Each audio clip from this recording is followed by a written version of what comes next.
Question number first, निम्नलिखित में कौन से समुच्चय हैं? अपने उत्तर का औचित्य बताइए। फर्स्ट क्वेश्चन, जे अक्षर से प्रारंभ होने वाले वर्ष के सभी महीनों का संग्रह बताइए। तो हमें क्या करना है, जे अक्षर से हमारे क्या आता है, जनवरी, जून, जुलाई। तो हम क्या करते हैं, सुपरिभाषित रूप से बता सकते हैं। तो हम क्या लिख सकते हैं, ये वस्तुओं का सुपरिभाषित संग्रह है, अतः ये संग्रह एक समुच्चय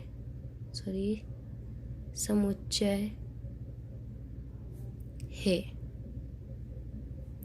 सेकंड क्वेश्चन क्या बोल रहा है, भारत के 10 सबसे अधिक प्रतिभाशाली लेखकों का संग्रह। यदि हम अलग अलग व्यक्ति से पूछे तो वो अलग अलग बताएंगे, तो यहाँ पर संग्रह नहीं होगा, यानी कि ये क्या होगा, ये वस्तुओं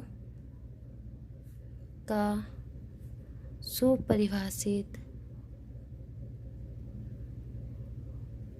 संग्रह नहीं होगा, नहीं है। अतः ये संग्रह एक समुच्चय नहीं है। थर्ड क्वेश्चन आपको क्या दिया हुआ है, विश्व के सर्वप्रथम 11 बल्लेबाजों का संग्रह। ये भी सेकंड क्वेश्चन जैसे ही है। हम क्या व्यक्ति से अलग अलग पूछे तो वो अलग अलग जवाब देंगे, तो ये भी हमारा क्या है, सुपरिभाषित संग्रह नहीं है। ये वस्तुओं का सुपरिभाषित संग्रह नहीं है, अतः ये संग्रह एक समुच्चय नहीं है। अब फोर्थ क्वेश्चन, आपकी कक्षा के सभी बालकों का संग्रह। आपकी कक्षा के सभी बालकों का संग्रह बताना है। तो आप बता सकते हैं आपकी कक्षा के सभी बालकों का संग्रह है ना। तो ये आपका क्या रहेगा, ये सुपरिभाषित संग्रह होगा, ये वस्तुओं का सुपरिभाषित संग्रह होगा, अतः ये संग्रह एक समुच्चय है। फिफ्थ क्वेश्चन, 100 से कम सभी प्राकृत संख्याओं का संग्रह है। यानी कि हम बता पाएंगे 100 से कम सभी प्राकृत संख्याओं का संग्रह। तो हम लिखेंगे ये वस्तुओं का सुपरिभाषित संग्रह है, क्योंकि हम पहचान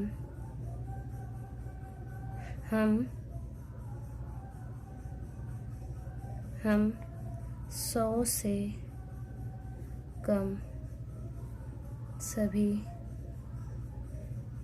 प्राकृत संख्याओं को पहचान सकते हैं या बता सकते हैं, अतः ये संग्रह एक समुच्चय होगा। छठवां क्वेश्चन, लेखक प्रेमचंद द्वारा लिखित उपन्यासों का संग्रह। आप बता सकते हैं प्रेमचंद जी कौन कौन से उपन्यास लिखे है ना। तो आप ये क्या लिख सकते हैं। सातवां क्वेश्चन है आपका, सभी समपूर्णांकों का संग्रह। हम समपूर्णांक बता सकते हैं, यह भी वस्तु का सुपरिभाषित संग्रह होगा, अतः यह भी एक समुच्चय होगा। वह क्वेश्चन, इस अध्ययन में आने वाले सभी प्रश्नों का संग्रह। तो ये भी क्या होगा, ये भी वस्तु का सुपरिभाषित संग्रह है, अतः ये संग्रह एक समुच्चय होगा। 9 क्वेश्चन, विश्व के सबसे अधिक खतरनाक जानवरों का संग्रह। और हर एक व्यक्ति से अलग अलग पूछे तो सभी व्यक्ति क्या करेंगे, अलग अलग खतरनाक जानवरों के नाम बताएंगे। तो ये भी क्या होगा आपका, ये भी वस्तु का सुपरिभाषित संग्रह नहीं होगा, अतः ये संग्रह एक समुच्चय नहीं होगा। प्रश्न नंबर 2, मान लीजिए कि A बराबर 1 2 3 4 5 C है, एक सेट है। रिक्त स्थानों में उपयुक्त प्रतीक बिलोंग्स टू अथवा नॉट बिलोंग्स टू भरिए, यानी कि ये इसमें बिलोंग कर रहा है या नहीं कर रहा है, यानी समुच्चय A का कोई एलिमेंट्स है या नहीं है, या अवयव है या नहीं है, बताना है। तो हम देखेंगे ए सेट में, देखेंगे 5 है या नहीं है, इसमें आ रहा है, यानी कि ये क्या करेगा, इसमें बिलोंग करेगा, यानी कि हम क्या बोल सकते हैं कि 5 समुच्चय ए का अवयव है। अब 8 है या नहीं है, सेट में दिख रहा है क्या, नहीं है, तो हम क्या करेंगे, not belongs to 8, not belongs to A, या हम बोल सकते हैं 8 समुच्चय ए का अवयव नहीं है। इसमें 0 आ रहा है क्या, सेट में नहीं आ रहा है, तो नॉट बिलोंग्स टू। 4 आ रहा है क्या इसमें, ए सेट में, हाँ बिलोंग कर रहा है, तो हम क्या बोल सकते हैं कि 4 समुच्चय ए का एलिमेंट्स है। 2 आ रहा है, तो हम क्या बोल सकते हैं 2 समुच्चय ए का एक एलिमेंट्स है। 10 नहीं बिलोंग कर रहा है, तो हम क्या बोल सकते हैं 10 समुच्चय ए का अवयव नहीं है। क्वेश्चन नंबर 3, निम्नलिखित समुच्चयों को रोस्टर रूप में लिखिए। रोस्टर रूप को सूचीबद्ध या तालिका भी बोलते हैं। क्वेश्चन नंबर 1, ए बराबर एक्स फ्रॉम एक्स एक पूर्णांक है और -3 less than x less than 7, यानी कि -3 छोटा होगा एक्स से और एक्स छोटा होगा 7 से। तो हम क्या बोल सकते हैं, यहाँ पर कैसे एलिमेंट्स बनेंगे, देखिएगा एलिमेंट्स कैसे बनेंगे या अवयव कैसे बनेंगे। यहाँ पर क्या है, यहाँ -3 छोटा होगा एक्स से, यानी कि एक्स बड़ा होगा -3 से, तो क्या आएगा -2 -1 0। यहाँ क्या होगा, 7 बड़ा होगा एक्स से, तो क्या आएगा 1 1 2 3 4 5 6। तो हमारा रोस्टर रूप कैसे बनेगा, a इक्वल टू -2 -1 0 1 2 3 4 5 6। हमें क्या बोल रहा है सेकंड क्वेश्चन, b बराबर x फ्रॉम x संख्या 6 से कम एक प्राकृत संख्या है, तो हमारे एलिमेंट्स क्या बन जाएंगे 1 2 3 4 5। तो हम क्या लिख सकते हैं रोस्टर रूप, b इक्वल टू सर्पाकार कोष्टक यानी एक मंझला कोष्टक, क्या आएगा 1 2 3 4 5। थर्ड क्वेश्चन क्या दिया हुआ है, c बराबर x फ्रॉम x 2 अंकों की ऐसी प्राकृत संख्या है जिनके अंकों का योग कितना हो 8 हो। हमारे एलिमेंट्स क्या आएंगे, 1 7 8 होता है ना, 2 6 8, फिर आता है आपका 3 5 8 4 4 जोड़ेंगे तो 8 आएगा, फिर आपका आता है 5 3 6 2 7 1 और 8 0। ये आपके एलिमेंट्स आते हैं। तो हम क्या लिख सकते हैं इनको रोस्टर रूप में, c इक्वल टू 17 26 35 44 53 62 71 एंड 80 और कोष्टक 1। ये हमारा क्या आ गया, रोस्टर विधि है ना, रोस्टर रूप आ गया है आपका। Fourth question, d equal to x from x एक अभाज्य संख्या है जो कि संख्या 60 की भाजक है, यानी कि क्या है 60 की भाजक। तो हम क्या करेंगे, पहले हम क्या कर लेते हैं, निकाल लेते हैं। तो क्या आएगा इनके 2 3 जा 6 0 2 1 जा 2 2 5 जा 10, फिर क्या आएगा 3 3 5 जा 15 5 1 जा 5। तो आपका यहाँ पर एलिमेंट्स क्या आ जाएंगे, आपके एलिमेंट्स आ जाएंगे आपके 2 × 2 × 3 × 5। लेकिन हम क्या करते हैं रोस्टर रूप में लिखते हैं, तो हम जो डबल आता है उसको एक ही बार लिखते हैं। तो क्या करेंगे यहाँ पर d इक्वल टू रोस्टर रूप में लिखेंगे, यानी कि एक बार लिखेंगे 2 3 5। फिर आया है आपका फिफ्थ क्वेश्चन, ई बराबर, ये आपको दिया हुआ है, आपको जितने भी ट्रिग्नोमेट्री दिया हुआ है, लेकिन आपको कितनी बार जो डबल डबल आ रहे हैं उनको एक ही बार लिखना है। तो हम कैसे लिख सकते हैं, सभी अक्षरों का समुच्चय है। तो हमें ई बराबर क्या लिखना है, रोस्टर रूप में T R I G O N, O लिख दिया है, नहीं लिखना है, एम ई टी लिख दिया है, आर भी लिख दिया है, वाई, ये आपका रोस्टर रूप है। 6 क्वेश्चन आता है आपका, ई बराबर वेटर, शब्द के सभी अक्षरों का समुच्चय लिखिए। यानी कि हमें क्या करना है, ई बराबर हमें रोस्टर रूप में लिखना है, तो क्या आ जाएगा, बी ई टी आर, ये आपका रोस्टर रूप है। फोर्थ क्वेश्चन, निम्नलिखित समुच्चयों को समुच्चय निर्माण रूप में व्यक्त कीजिए। समुच्चय निर्माण रूप में हमें क्या करना है, व्यक्त। क्वेश्चन 369, ये हमें एक क्वेश्चन दिया हुआ है।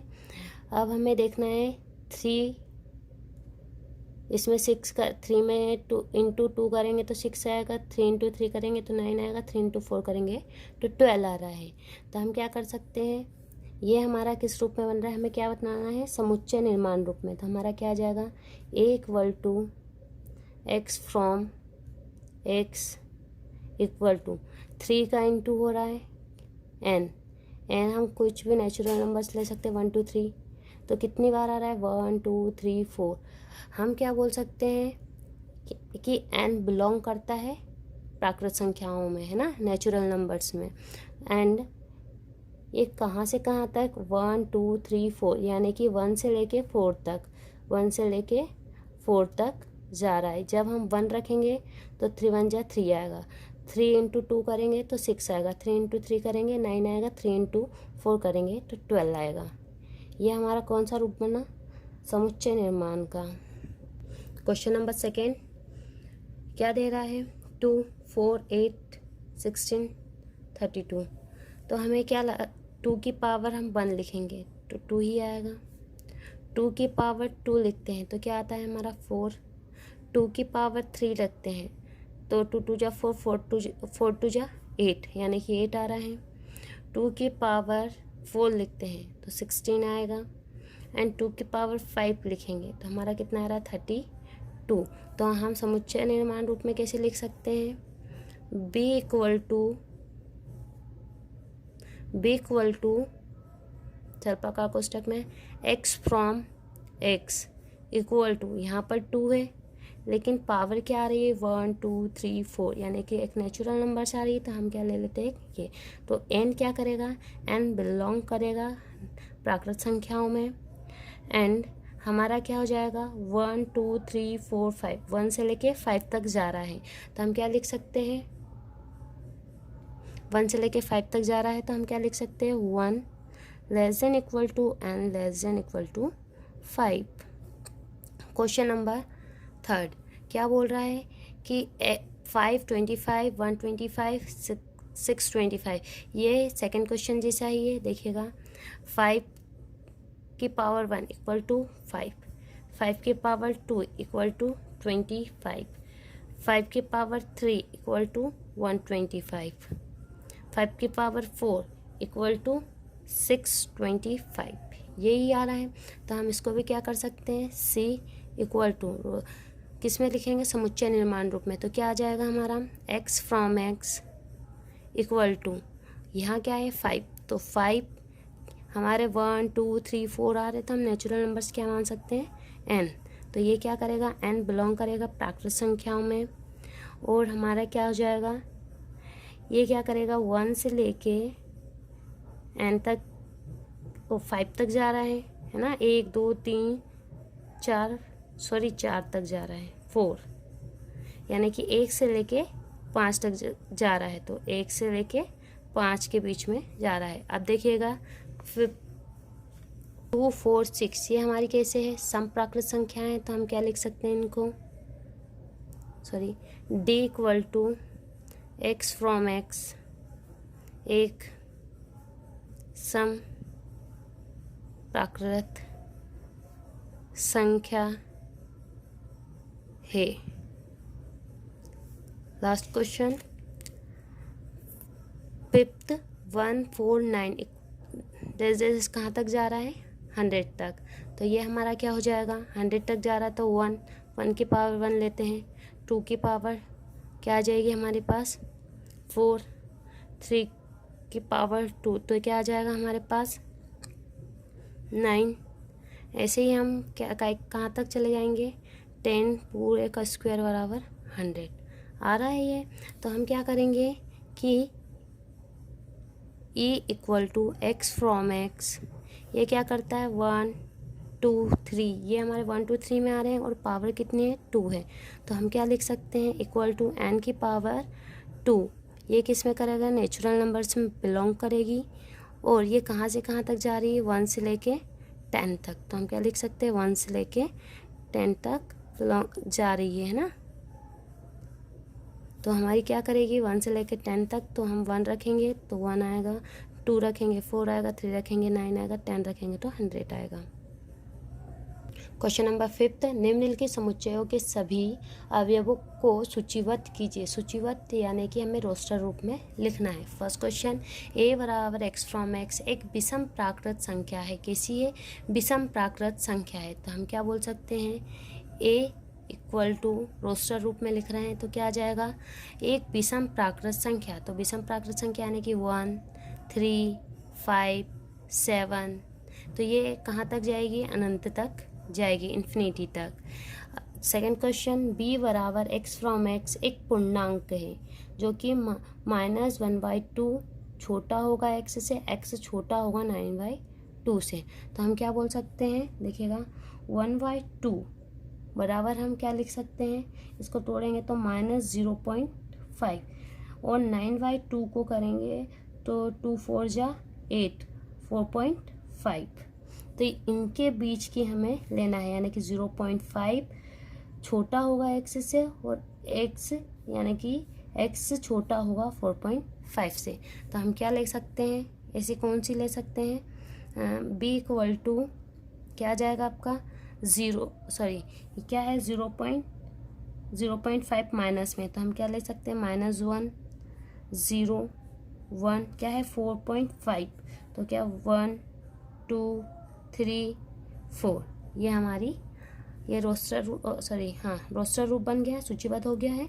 अब हमारा आता है third question, c equal to x from X एक पूर्णांक है जो कि x² less than equal to 4। तो हम देखेंगे कि x² लेस देन है 4 से। देखिएगा जब हम 0 रखते हैं तो हमारा क्या आएगा, 0 का स्क्वायर लेस देन 4, तो क्या आएगा 0 लेस देन 4, सत्य है। 1 रखेंगे तो क्या आएगा, लेस देन इक्वल टू 4, तो क्या है आएगा 1 लेस देन इक्वल टू 4, ये भी सत्य है। 2 रख के देखते हैं तो 2 ग्रेटर देन 4 इक्वल टू क्या आ जाएगा 4 लेस देन इक्वल टू 4, यानी कि इक्वल भी है, यानी कि कहाँ तक जा रहा है हमारा 0। और जब हम -1 रखेंगे तो यही आएगा, -2 रखेंगे तब भी यही आएगा। तो हमारा रोस्टर रूप या सूचीबद्ध रूप कैसा बनेगा, c इक्वल टू -2 -1, क्योंकि हम -2 भी रख रहे हैं -1 भी रख रहे हैं, 0 भी रख रहे हैं, 1 और 2 इनमें जाएगा। तो ये हमारा क्या हो गया, रोस्टर रूप बन गया। फोर्थ क्वेश्चन, d बराबर x फ्रॉम x LOYAL शब्द का एक अक्षर है ना। तो हमें इसको सूचीबद्ध करना है तो कैसा बनेगा, d इक्वल टू एक ही बार लिखना है, डबल नहीं लिखना है, LOYAL। Fifth question, e equal to x from X वर्ष का एक ऐसा महीना है जिसमें 31 दिन नहीं होते हैं, 31 दिन नहीं होते हैं। e इक्वल टू हम क्या लिख सकते हैं रोस्टर रूप में, जनवरी में होते हैं 31 डेज, फरवरी, अप्रैल, जून, सितंबर और लास्ट है नवंबर। अब आपका आता है 6 क्वेश्चन। एफ बराबर एक्स फ्रॉम एस अंग्रेजी वर्णमाला का एक व्यंजन है जो के से पहले आता है। हमें स्वर नहीं लेना है इसमें, ठीक है। व्यंजन की बात बोलिए तो व्यंजन ही लेना है। तो एफ बराबर क्या आ जाएगा, ए तो आ नहीं सकता, ए व्यंजन है, V C D F G H, I भी व्यंजन है हमारा, तो क्या आ सकते हैं, जे आ सकता है, जे के नहीं आएगा, है ना। तो ये हमारे बनेंगे। Thank you.